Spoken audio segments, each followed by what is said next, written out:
Hello everyone, అందరికీ కూడా welcome అండి. చాలా రోజుల తర్వాత అటవీ శాఖ నుంచి మనకు ఒక మంచి నోటిఫికేషన్ అయితే విడుదల కావడం జరిగిందండి. అన్నీ కూడా ప్రభుత్వ ఉద్యోగాలు. ఇందులో ఫారెస్ట్ గార్డ్ ఉద్యోగాలు 12వ తరగతి విద్యార్హతతో 25,000 శాలరీ ఉంటుంది. క్లర్క్ ఉద్యోగాలు 12వ తరగతి విద్యార్హతతో 25,000 శాలరీ ఉంటుంది. MTS ఉద్యోగాలు కేవలం 10వ తరగతి విద్యార్హతతో 23,000 శాలరీ అయితే ఉంటుందండి. సో మరి మహిళలు, పురుషులు ఇద్దరు కూడా వీటికే అర్హులు. అందరూ కూడా అప్లై అయితే చేసుకోవచ్చండి. మరి దీని యొక్క అప్లికేషన్ ప్రాసెస్ ఏ విధంగా అప్లై చేయాలి అన్నీ కూడా మనము క్లియర్గా చూద్దాము. సో ముందుగా చిన్న లైక్ చేసి మన ఛానల్ని సపోర్ట్ చేయండి. సో ఎవరైనా మొదటిసారిగా చూస్తున్నట్లయితే ఇలాంటి లేటెస్ట్ జెన్యూన్ జాబ్ అప్డేట్స్ కోసము మన ఛానల్ సబ్స్క్రైబ్ చేసి పక్కన బెల్ ఐకాన్ని యాక్టివేట్ చేసి పెట్టుకోండి ఫ్రెండ్స్. మీకు నోటిఫికేషన్స్ ప్రతిరోజు కూడా వస్తాయి. ఓకేనా, లేట్ చేయకుండా పూర్తి వివరాలు అయితే చూసేద్దాం. సో ఫ్రెండ్స్, మరి ఈ నోటిఫికేషన్ కోసము చాలా రోజుల నుంచి అయితే చాలామంది వెయిట్ చేస్తున్నారండి. మరి ట్రాపికల్ ఫారెస్ట్ రీసెర్చ్ ఇన్స్టిట్యూట్ అనేటువంటి సంస్థ నుంచి, ఫారెస్ట్ డిపార్ట్మెంట్ నుంచి, ఇదొక Indian council of forestry research education అనేటువంటి దాని నుంచి మనకి ఈ నోటిఫికేషన్ అయితే విడుదల కావడం అయితే జరిగిందండి. అన్నీ కూడా కేంద్ర ప్రభుత్వ పర్మనెంట్ ఉద్యోగాలుగా వీటిని అయితే మనము చెప్పుకోవచ్చు. మరి ఇక్కడ 3 రకాల ఉద్యోగాలు అయితే ఉండడం మనం ఇక్కడ చూడవచ్చు ఫ్రెండ్స్. సో ముందుగా ఒక్కొక్క దాని గురించి మనము క్లియర్గా చూద్దాము. ముందుగా చూసినట్లయితే నేమ్ ఆఫ్ ది పోస్ట్ కూడా ఇక్కడ ఇవ్వడం జరిగింది. టెక్నికల్ అసిస్టెంట్ కేటగిరీ 2 ఇక్కడ ఫీల్డ్ మరియు ల్యాబ్ రెండు కూడా. సో మొత్తం 9 ఉద్యోగాలు ఉన్నాయండి. వీటికి బ్యాచిలర్ డిగ్రీ అనేది అవసరము. Science with botany, zoology, biotechnology, forestry as a subject అయితే ఉండాలి. సో అది పక్కన పెట్టినట్లయితే స్టెనోగ్రాఫరు ఎన్ని ఉన్నాయంటే 2 ఉన్నాయండి. సో దీనికి ఏముండాలంటే 12వ తరగతి పాస్ అయితే సరిపోతుందండి. ఓకే, అంతేకాకుండా మరి టైపింగ్ స్పీడ్ అయితే కంపల్సరీగా ఉండాలి. ఓకేనా, ఇంగ్లీష్ మరియు Hindi typing speed. Next clerk ఉద్యోగాలండి, మొత్తం 9 ఉన్నాయి. Lower divisional clerk. సో దీనికి కేవలము 12వ తరగతి పాస్ అయి ఉంటే సరిపోతుందండి. ఓకే, 9 ఉద్యోగాలు ఉన్నాయి. టైపింగ్ స్పీడ్ వచ్చేసి 30 words per minute in English are 25 words minute in Hindi. Manual type writer పైన లేదా టైపింగ్ స్పీడ్ వచ్చేసి 35 వర్డ్స్ పర్ మినిట్ అయితే ఇక్కడ ఉండాల్సిందిగా ఇక్కడ మెన్షన్ చేశారు మనకి. నెక్స్ట్ చూసినట్లయితే టెక్నీషియన్ అండి 3 ఉన్నాయి. సో మరి ఇవి కూడా టెక్నీషియన్, ఎలక్ట్రీషియన్, ప్లంబర్ ఇవన్నీ కూడా ఐటీఐ వాళ్ళకండి ఇవి. ఓకేనా, ఒక్కొక్కటి ఉన్నాయి, మొత్తం 3.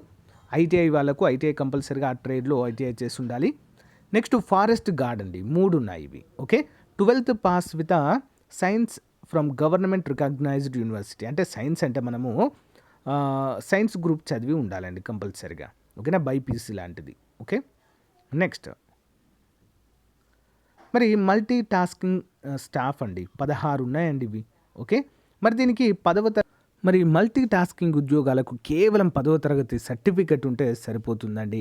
సో ఇంకా ఏమీ అడిషనల్ క్వాలిఫికేషన్ అవసరం లేదు. 9 ఉన్నాయండి వీటికి. ఓకేనా, అందరు కూడా గమనించాలి. ఓకే, ఇంట్రెస్ట్ ఉన్న వారు మాత్రము కంపల్సరీగా అప్లై చేయడానికైతే ట్రై చేయండి వీటికి. ఓకే, సో మరి దీని యొక్క పూర్తి వివరాలు కూడా చూసేద్దాం. సో ఇక్కడ మనకు కంప్లీట్గా అయితే దీని వివరాలు అయితే ఇస్తారు. 1 by 1 చూద్దాము. దీనికి సంబంధించిన పీడిఎఫ్ ఫైల్ కూడా మీకైతే అప్డేట్ అయితే చేస్తానండి. ఓపెనింగ్ డేట్ వచ్చేసి 7వ తారీఖు అండి. 7వ తారీఖు నుంచే స్టార్ట్ కావడం జరిగింది. క్లోజింగ్ డేట్ మార్చ్ 5వ తారీఖు ఎండింగ్ డేట్గా మనమైతే చెప్పుకోవచ్చు. ఏజ్ లిమిట్ కనుక మనం ఇక్కడ చూసినట్లయితే ఓకే 5వ తారీఖు 3వ నెల 2022 నుంచి అయితే తీసుకుంటామంటున్నారు. టెక్నికల్ అసిస్టెంట్కి 21 నుంచి 30 సంవత్సరాలు ఉండాలి. స్టెనోగ్రాఫర్కి 18 నుంచి 27 సంవత్సరాలు. లోయర్ డివిజనల్ క్లర్క్ 18 నుంచి 27 సంవత్సరాలు. టెక్నీషియన్ 18 నుంచి 30 సంవత్సరాలు అయితే ఉండాలండి. ఎస్సీ ఎస్టీ అభ్యర్థులకు ఏజ్ రిలాక్సేషన్ 5 సంవత్సరాలు. ఓబీసీ అభ్యర్థులకు 3 సంవత్సరాల ఏజ్ రిలాక్సేషన్ కూడా ఇవ్వడం అయితే జరుగుతుంది. ఓకే, మరి ఫారెస్ట్ గార్డ్కి 18 నుంచి 27 సంవత్సరాలు. MTSకి 18 నుంచి 27 సంవత్సరాలు. ఓకే, అన్నిటికీ కూడా ఏజ్ రిలాక్సేషన్. ఎస్సీ ఎస్టీ అభ్యర్థులకి 5 సంవత్సరాలు. ఓబీసీ అభ్యర్థులకు 3 సంవత్సరాల వయోపరిమితి అయితే ఉంటుంది ఇక్కడ. నెక్స్ట్ అప్లికేషన్ ఫీ వచ్చేసి మనకు non refundable application fee 500 and processing fee 800. మొత్తం 1,300 రూపాయలండి. అప్లికేషన్ ఫీ అయితే చాలా ఎక్కువగానే ఉంది అన్నట్లుగా తెలుస్తుంది. అంతేకాకుండా 1,300 only is to be deposited by the candidate belongs to the general EWS and OBC. అంతేకాకుండా త్రూ ఆన్లైన్ మోడ్లోనే ఇది పే చేయాలన్నట్లుగా తెలియజేశారు. ఎస్సీ ఎస్టీ ఉమెన్ మరియు దివ్యాంగులకైతే పిహెచ్ అభ్యర్థులకైతే ఓన్లీ 800 రూపాయలు పే చేస్తే సరిపోతుందంటూ మనకైతే తెలియజేశారు. ఓకే, త్రూ ఆన్లైన్లోనే పే చేయాలి. ఓకే, అందరూ కూడా గమనించాలి. సో ఇక్కడ ఇచ్చారు మనకి 800 అని చెప్పేసి.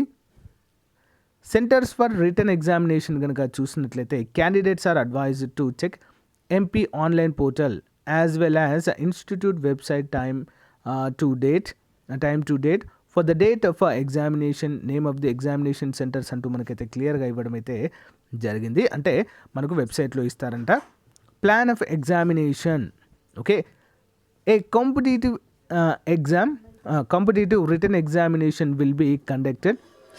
Typing proficiency skill test for the post of stenographer and LDC physical standard test for the post of forest guard and trade test for the respective discipline for the post of technician అంటూ మనకైతే తెలియజేశారు. ఓకేనా, మరి return examination కనుక మనం చూసినట్లయితే అన్నీ కూడా 100 మార్కులకు గాను ఉంటుందండి పేపర్. ఓకే, అన్నీ కూడా 100 మార్కులకే పేపర్ అయితే ఉంటుంది. ఎంసీక్యూస్ రూపంలోనే అన్నీ కూడా ఉంటాయి. సో ఇక్కడ మరి మినిమం క్వాలిఫైయింగ్ మార్క్స్ చూసినట్లయితే జనరల్ అభ్యర్థులకి 50%, ఓబీసీ అభ్యర్థులకి 45%, ఎస్సీ ఎస్టీ వారికి 40% మార్కులు వస్తే మీరైతే క్వాలిఫై అవ్వచ్చు మనకైతే తెలియజేశారండి. సో ఇక్కడ మరి ఫారెస్ట్ గార్డ్ ఉద్యోగాలు ఇవి ఎలా అంటే బీట్ ఆఫీసర్ లాంటి ఉద్యోగాలండి, సేమ్. మరి వాకింగ్ టెస్ట్ అయితే 25 కిలోమీటర్స్ ఇన్ 4 అవర్స్లో నడవాల్సి ఉంటుంది. ఓకే, అందరూ కూడా గమనించాలి. నెక్స్ట్ హైట్ వచ్చేసి మినిమం 165 ఉండాలి.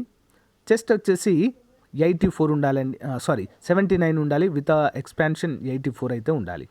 ఫీమేల్స్ వచ్చేసి 14 కిలోమీటర్ నడవాలండి 4 అవర్స్లో. హైట్ వచ్చేసి మినిమం 150 ఉండాలి.